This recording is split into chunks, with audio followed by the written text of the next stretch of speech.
अस्सलाम वालेकुम। मैं हूँ मोहम्मद रोहान तनवीर। प्यारे साथियों, हमारा आज का मौजू है ईद उल अजहा और हम प्यारे साथियों, हमें ईद उल अजहा के तकाज़े समझने होंगे।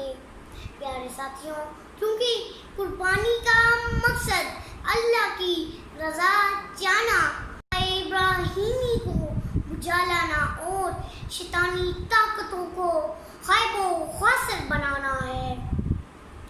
प्यारे साथियों, हमें चाहिए कि कुर्बानी के बाद उनकी अलाइयों को इधर उधर नहीं फेंकना चाहिए, इससे ताफनो बदबू पैदा होती है।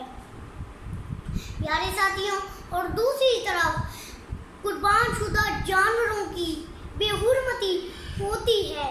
प्यारे साथियों, जो अल्लाह की रज़ा में कुर्बान किए गए नन्हे साथियों में चाहिए कि हम अच्छे तरीके से उनकी अलाइशों को ठिकाने लगाएं।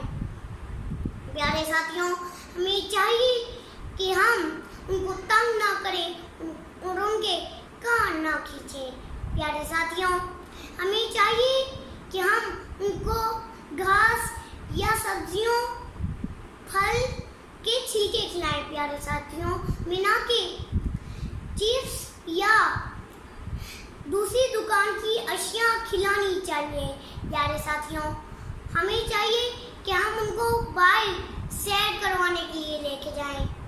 प्यारे साथियों, वादा करें कि आप ईद उल अजहा के तकाज़े समझ लेंगे। शुक्रिया।